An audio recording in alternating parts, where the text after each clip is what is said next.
Hi guys, I'm back already with another Hermes update. I just wanted to update you guys quickly on another purchase that I made, as well as my official wish list that I submitted to my essay. So it's going to be a little bit of an unboxing, a little bit of a story time, so let's get started. But before we do, hi, I'm Somidoshoppers. I make videos once or twice a week on luxury and fashion. I have a couple of series on my channels, number one being this Hermes journey series and another being another fashion series. So if you're interested in all of those things, I would love it if you subscribe so you do not miss out. So let's get right into the unboxing. So it's in this box here. I don't know if you can guess from the box what it is, but I had seen this on the website and on a couple of YouTubers / other social media posts.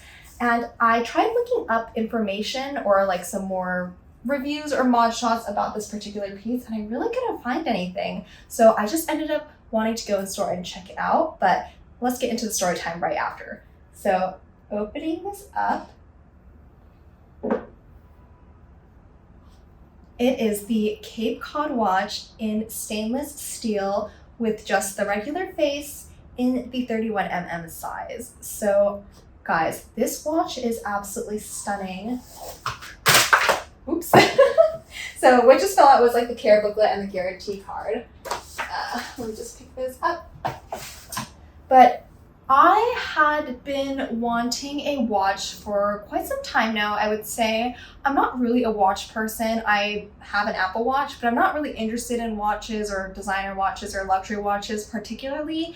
But I kind of felt like as I was getting older, it would be nice to have just a very kind of classic, simple watch to wear to work or, you know, going out or anything like that. So originally I was very, very interested in the Cartier Panthère watch. They also have one in sterling silver. They have multiple sizes of the face, and I thought it was so adorable. I went in to try it. I did really like it. Again, I was just like a little bit on the fence whether or not I wanted to spend tons of money on a nice luxury designer watch. But then I saw this one on the Hermes website, and I thought it looked so classic and just very casual, minimalistic. I don't think anybody would look at this watch and be like, wow, that's from Hermes, or wow, that's definitely a luxury designer watch. And that's something that I really liked about it. It was just very muted, quiet. There's really no bells and whistles. It's just a beautiful, well-crafted watch. So the story time behind this is that I tried to space out some time between my last visit with my essay. So I actually texted him asking if I could see him like the week after, saying that I was interested in like shoes, some other things, home goods, because I just moved, et cetera, et cetera. And then I actually texted him. I said, I'm actually also interested in this particular watch. Is it something that's in stock often? And he said, you know, it's actually not in stock that often, but I actually have it like right now. And I was like, ooh, you know, I'm not really sure that I want the watch right now. But he was really, really nice about it. He said, you know what, I can put it on hold for you until you can come in and just like look at it, just try it, see what you think. So I said, okay, that's really nice. So he put on hold it for me until I could come in to go look at it, because I was a little busy at work. So I think the hold was for the 3 days or maximum amount of time that he could hold the watch for me. And then I go in and I see this one, and I also see the one that looks exactly the same as this one, but it has diamonds in the face. So instead of these beautiful little numberings, it actually just has the 12369, and then for the other numbers, it has tiny little diamonds on it.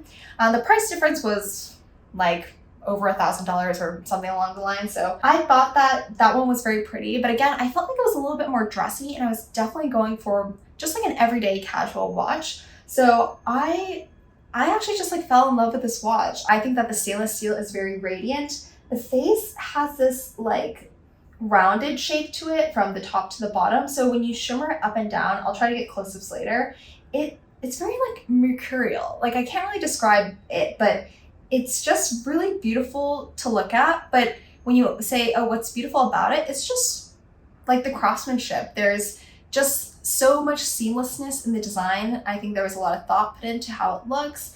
And again, like I said, I love the fact that it's just quiet luxury. It's not something that really screams at you. It's not got a bazillion diamonds on the bezel or anything like that. And that's what I loved about it. So I did end up purchasing this watch. I didn't really think that I would actually purchase that day, but I loved it. And like my essay was saying, it's not always in stock sometimes. So at least going in to try it was really nice. And then when I did try it, I just loved it. So I did end up going for this one. So this watch retails for $3,725. So it's definitely not a cheap watch, but I think another really, really huge selling factor for me was that the Cape Cod line at Hermes, the band is actually interchangeable. So if I ever get a little bit tired of the stainless steel band, I can change it for a leather band in pretty much any color of leather that they offer. So I thought that was really nice. So that was kind of what kind of pushed me to buy this Hermes watch over the Cartier Panthère watch, was because you buy the Cartier Panthère,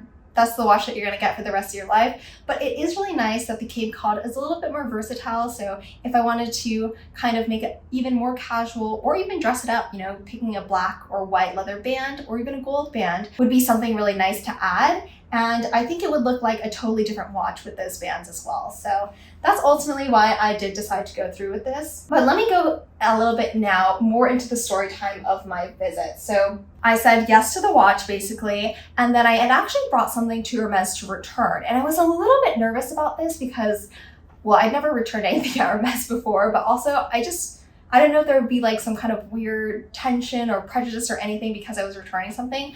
I actually returned the mauve pale Kelly belt that I had boxed in my previous Hermes update video. And I ended up returning that because I dyed my hair black and I just felt like the belt was not matching or going well. I think your hair really changes everything. So I said that I would really prefer a like black and palladium Kelly belt instead. So he was like, "Ooh, I see that you brought a box for me." And I was like, "Yes, it's the mauve pale Kelly belt. You know, I changed my hair, this and this and this." And he said, "Of course, no problem.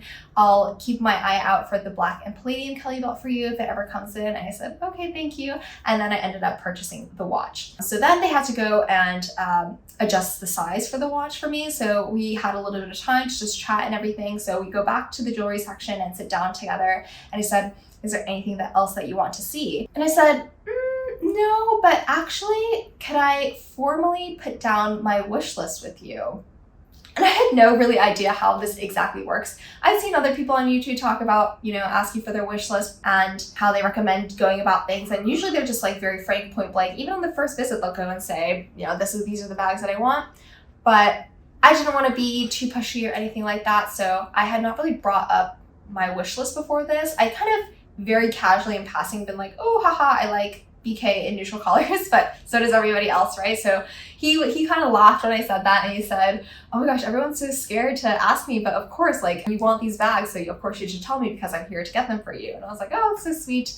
And so he pulls out his phone, and then we go into the specifics. And oh, there's a lot more specifics than I really realized because I'm a little new to Hermes. I'm fairly familiar with kind of different styles, sizes, leather, hardware, like all that stuff. But there's a lot more of nuances, I guess, that I didn't really know about. So of course he's like, "Okay, so which bags, styles are you interested in?" So I started out with, I would love a Birkin 25 or a Kelly 25. For the Birkin, I am okay with both Retourne and sellier, and I would want gold hardware for sure.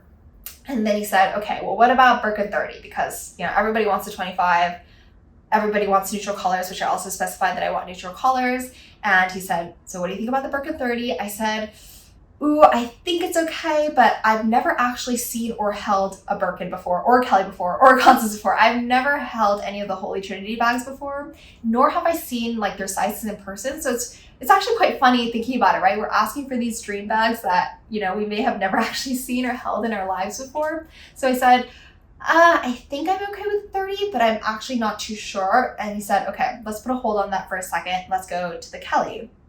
Let's talk about the Kelly." I said, "Yes, I think I really want a Kelly 25. I would definitely prefer the Birkin over the Kelly. And because of that, because I want like this beautiful, perfect Birkin as my first bag, I said that I'm a little bit more open with the Kelly, right? So Kelly, I do definitely want sellier. I would prefer the 25. But in terms of hardware, I said palladium hardware is okay, gold hardware is okay. Oh, I did also say rose gold hardware was okay for either of them. And then I said in terms of color, I would love a noir Kelly, but I'm also open to more other neutrals. So for example, for my Birkin, I said I really only want either black or beiges that are lighter than gold. So gold and lighter, I'm okay with those beiges, and then black. And those were like the only colors that I said that I was really okay with. In terms of the Kelly, I said, you know what, it could be my like second bag. So I'm a little bit more open to grays, or maybe even a taupe, or, you know, Gris has come out with several new iterations of colors, so I'm definitely okay with that. Beiges I'm also okay with. So again, for the Cali, it was definitely a little bit more open, right? Hardware is a little bit more open, colors are a little bit more open, but I hope he doesn't kind of run away with that because I'm a little bit more open. I did really say that I please would love a Birkin for my very first bag. Then he was like, okay, what about Constance? I said, I'm not really sure about the Constance right now. I just want to focus on these 2 bags that I really want first, and I didn't want to clutter my list with too many things. And he did thank me and say that, thank you for being very specific, but not too specific with your wish list, right? He said that he really disliked people when it was like, I want anything, because then he actually brings them anything, like for example, Kelly 28 in like a green, because they said, I really don't care, I just want a bag. And then when they present it to them, they actually say, actually I don't like that color, I actually don't like that bag. And so that's kind of frustrating to an essay when you say, I'm okay with anything, but then you reject the offer. I think it's a little bit more okay if you reject the offer when it's not something that was kind of within the parameters that you asked for. But then he said, it's great that you're being specific, you know what you want, you've done your research. It makes it a lot more clear as an essay to me what to look for your bag. And I said, oh, that's wonderful, right? And then going back to the sizing for the Birkin, he said, okay, well, actually, we do have sample bags in the back for the sizings. And I was like, what? You never have bags in the back. But he went back and he brought out a Birkin 30 and a Birkin 25 for me to try, and they were so beautiful. That's the first time I ever held a Birkin in my life. So we went to a private room, obviously didn't want to have the prying eyes, but he brought out a noir Birkin 25 in Swift leather, and then he brought I believe it was a taupe Birkin 30 in Clemence leather. So both of those were not like kind of what I would want necessarily for a bag. Swift leather is just too soft and delicate for me, I think, and Clemence is very heavy. So if you go kind of, maybe for a 25 it'd be okay, but if you go to a 30, 35 in Clemence leather, it'll get really slouchy and it's quite heavy, so I didn't really like it. But the sizing was definitely an eye-opener. I had known that the Birkin 25 was quite a tiny, small bag. Like I had seen videos on YouTube where they put a Birkin 25 here and then they put their hand there and it's like barely bigger than their hand. So I know that it was a small bag, but I guess I didn't realize how small it was in person. So I saw the bag in person and I was like, wow, that is small. Like, it is not a bag that you can really toss a bunch of stuff into. It's definitely a cute little dainty handbag to carry on a night out with friends. And the Birkin 30 is much more roomy, but it's not too big either. I thought that the Birkin 30 might have been too big, but it's actually quite a perfect size for kind of like a daily, more mature bag, I would say, for someone who maybe is a mom or maybe has work or is carrying other things. I think that the Birkin 30 is the perfect size to have enough space to carry all the essentials and a little bit more. The Birkin 25 is really just, you know, it's kind of a mini bag, I would definitely say. So that opened my eyes. So because I had that clarity, I said, oh my gosh, yes, I'm totally okay with the Birkin 30. I did say that I would slightly prefer the Birkin 25 still because it is adorable and cute, but the Birkin 30 is great, right? The handle drop is larger than the Birkin 25, so you can actually put it into the crook of your arm all the way to your elbow, whereas, you know, the Birkin 25's handle drop is quite slim, so if you're wearing any kind of jewelry or watches, it can kind of scuff the handle. You can't really get it all the way up to your arm. It's definitely a handbag for sure. So that was really helpful. So if possible, I would definitely ask your SA if there's any sample bags that you can just try. So these are bags that they're not selling. They're just for either they were display bags or maybe there was some kind of defect that they can't sell. They had clearly been kind of handled quite a bit from what I saw from them. So I think that your essay probably has access to those. So if you can ask for them to get that clarity, I think it's so helpful because up until this point, it was all a guessing game for me. And then the next thing that we talked about was a little bit going into more specifics about leather. So he said, this is Clemence leather. Take a good look. I have an Evelyn in Clemence, so I was a little familiar with it, but Evelyns are really small bags, so you can't really feel the weight of them, or can you see like the slouchiness that they get, because I got an Evelyn TPM in Clemence.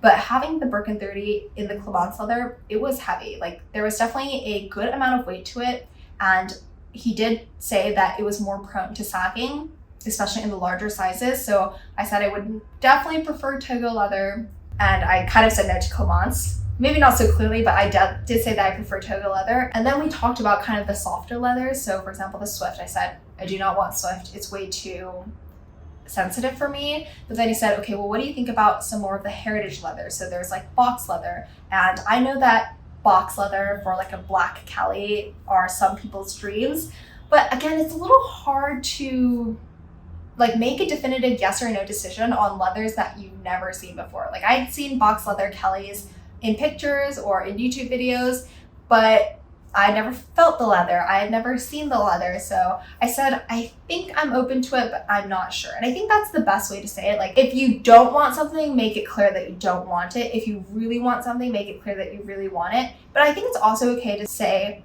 I think I'm open to it, but I'm not sure. And the essay, if he's a good one or if she's a good one, I think they should kind of remember that you said, I'm not sure, and kind of put it a little bit on the back burner and really try to get you something that you want. But at the same time, if they sense that maybe you're really anxious for a bag or you really want the bag quicker, then at least they know that that's like a secondary option for them to kind of explore when looking for a bag for you. So that was really great. So we had really hashed out the specifics of my wish list. He had written everything down and he said, thank you for making it clear. I'm glad we had this chat together so we can really clarify on what you'd like. On the way down, when I was leaving with the watch, he said, one last question, what do you think about white? And I said, I love a Cray Birkin 25 with rose gold hardware. I had seen this specific bag, I think twice, being unboxed on YouTube. And oh my God, it is the most beautiful bag. Like one of the most beautiful bags I've ever seen. I think for a first Birkin bag, I really would prefer it in a slightly darker color, like noir or any of the browns or beige colors. And that's primarily because I don't know how careful or how I necessarily need to handle the bag. So with the first bag, I prefer it in a little bit of darker color because then I can kind of get to know the bag, right? How does it wear? What do I need to do to protect it?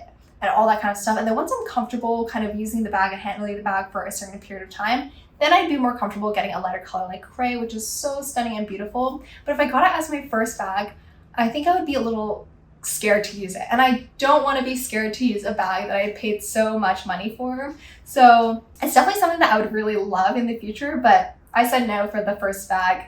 It's just a little bit too much care and carefulness that needs to go into it. But before we end the video, I need to mount the watch for you guys. And this is so stunning. So let me do a close up first. So you can see that the watch has a really seamless finish. It has stainless steel all around. The band is kind of these really tight interwoven links. And then it has a very thin face. It is the small model with the 31mm face. It just has the hour and the minute hand, and then you can see that all the hours are marked in kind of bubble letters with a white background. And it's just so beautiful and neutral. I love it. The back of the watch has this kind of double clasp mechanism. So you can see that you can kind of clasp one end first and then you clasp the other end. And you can see that the clasp itself is really seamless like that. And I really love this because actually when they were doing my watch adjustments for my wrist, I have a very thin wrist. So they tried to remove 2 links and 2 links from either side, and it was just way too tight. So they actually had to remove 2 links on one side, 1 link on the other. But it was actually totally fine because you cannot tell at all. So even though it's a little like off-centered, you can't tell because of this beautiful seamless design. And you can kind of see my wrist is quite tiny like that. But let me put the watch on. How beautiful and stunning. It just fits so beautifully on the wrist. It's the perfect size when they did the adjustments and measurements. And let me just move close up. It is a piece of jewelry and a watch in itself, and I could not be happier with my purchase. So that brings us to a wrap on today's video. I really hope that you enjoyed the unboxing of my Cape Cod watch, and I hope that any of you considering this watch will find this video so you can get a little bit more information about it. It is a beautiful watch, and I would highly recommend it to anybody looking for kind of a silver watch like this in general. And I also hope that you enjoyed my story time about making my official wish list at Hermes. I hope that gives you a little bit of insight on how you might approach your essay to make your official wish list as well, and also what kind of things you need to think about in terms of the characteristics of your wish list bags before approaching your essay to make that list. Also, if you guys are curious about this beautiful dress that I'm wearing, please make sure to check out this next video that I'm about to film. But as always, thank you guys so much for watching. I will definitely see you in the next one. Bye!